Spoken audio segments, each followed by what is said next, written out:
last weekend in October. So I thought, are we gonna focus this week on brassicas?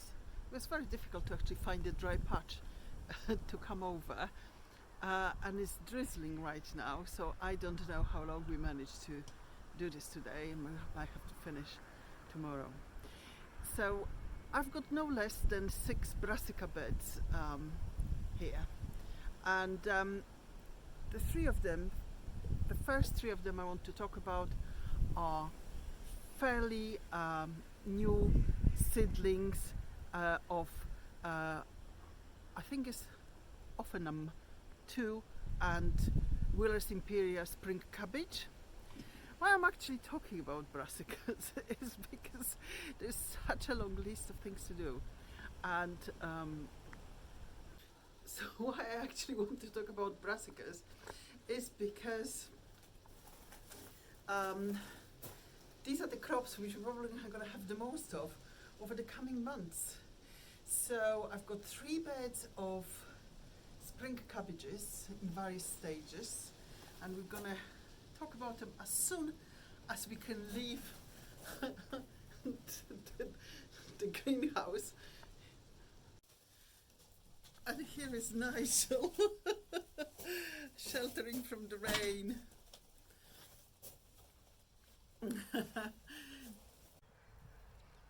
So these are the first spring cabbages, the earliest planted.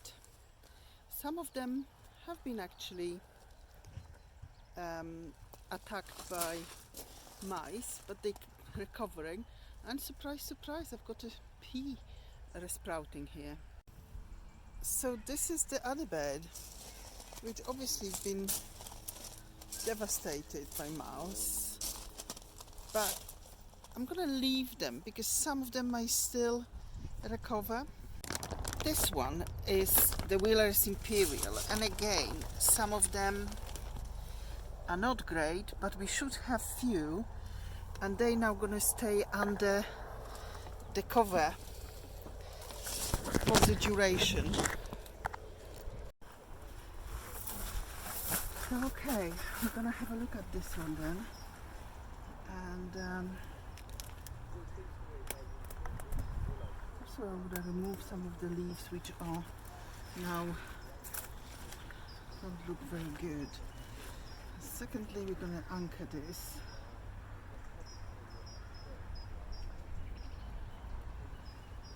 Just like that. We're gonna anchor it into those.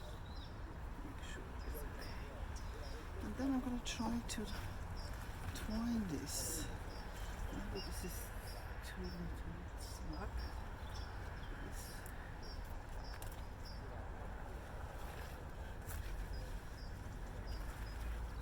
So prevent that from lying down.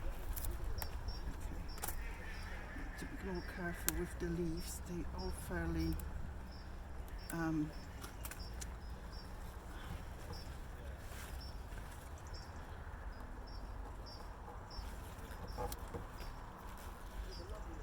not quite sure if this is going to work actually, but we're going to try one. And this one, it seems to be okay. Just going to clear some of the leaves which are lying on the floor, might attract slugs, all that sort of thing. There's not that many. I mean, this is remarkably, these are remarkably clean and undamaged. Okay. So let's see if that works for this particular plant. I think for this one, I would like to maybe just put that around.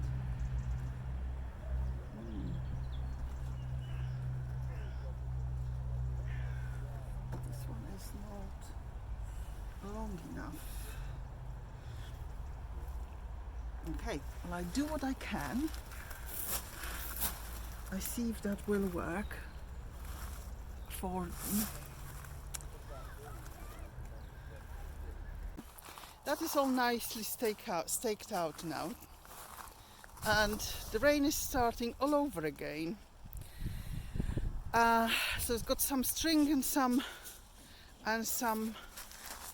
sort of bamboo little supports. The only other thing which is growing here is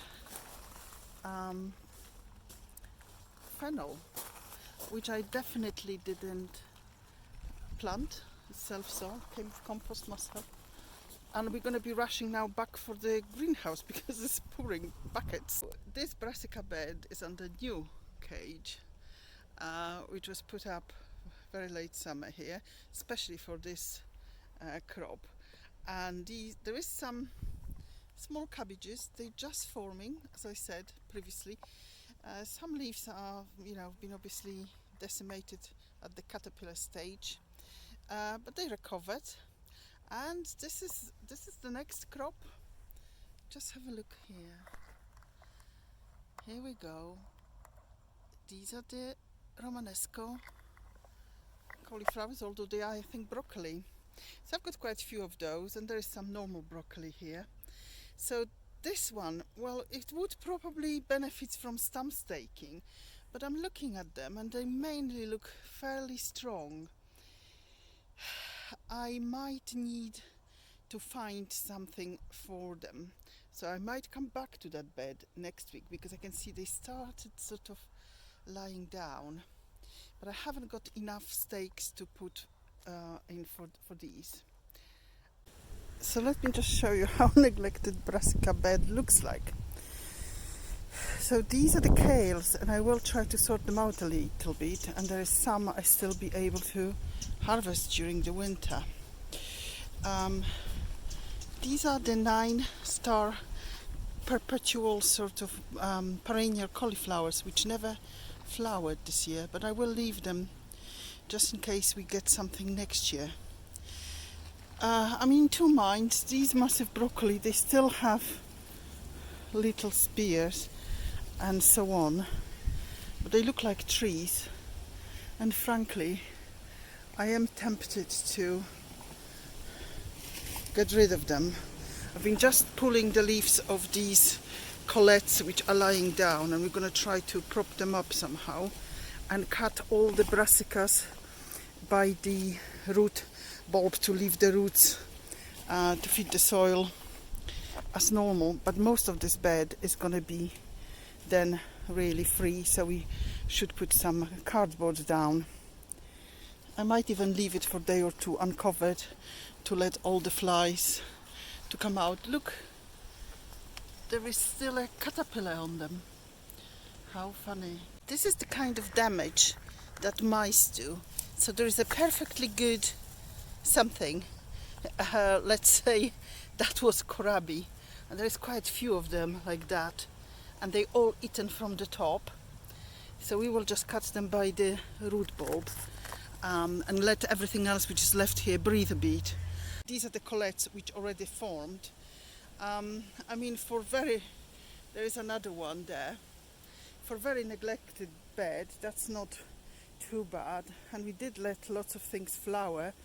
So these, I'm not sure if it is rab or is it normal broccoli, produced some seed pods, and they're still producing. As I take them off, they're still producing.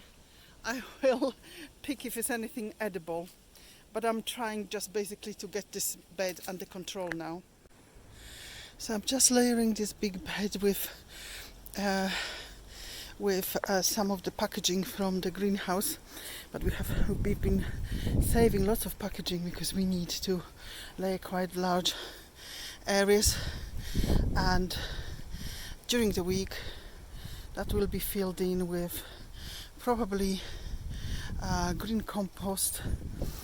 So few broccolis in my bag, and that kohlrabi, I'm not quite sure if they're edible or not. So we have changed the netting on this bed, and as it is staked, I might do a little bit more tying up next week at some point, or next weekend, because the winds are really strong this week, and the weather is really April-like, with blue skies and horrible black clouds. Nothing at the moment, but it's been very odd. So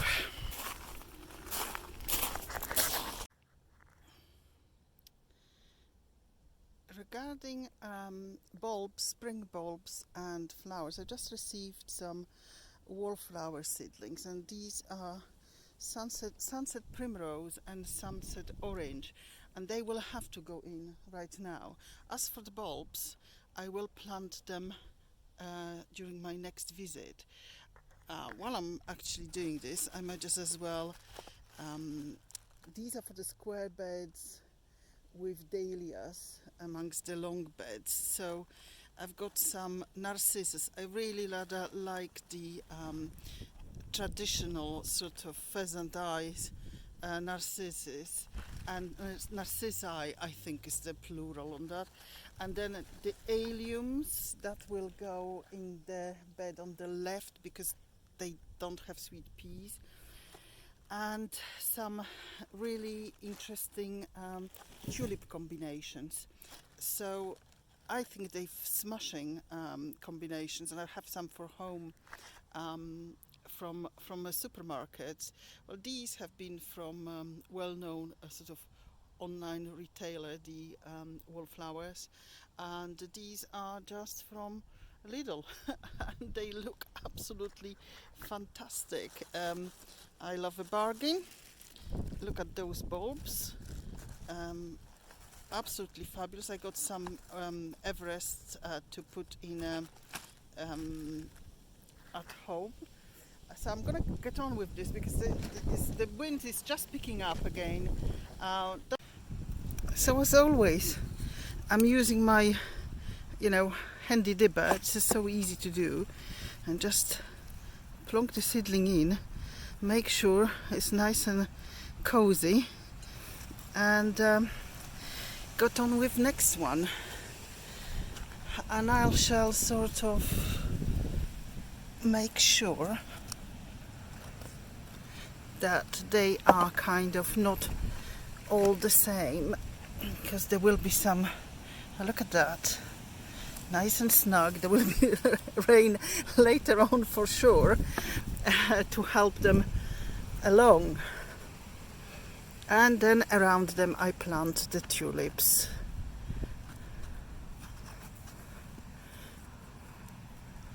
And they look snug and happy, waiting for the spring. We have changed the netting on this bed, and as it is staked, I might do a little bit more tying up next week at some point, or next weekend, because the winds are really strong this week, and the weather is really April-like, with blue skies and horrible black clouds. Nothing at the moment, but it's been very odd. From me and Grumpy. Goodbye. Goodbye.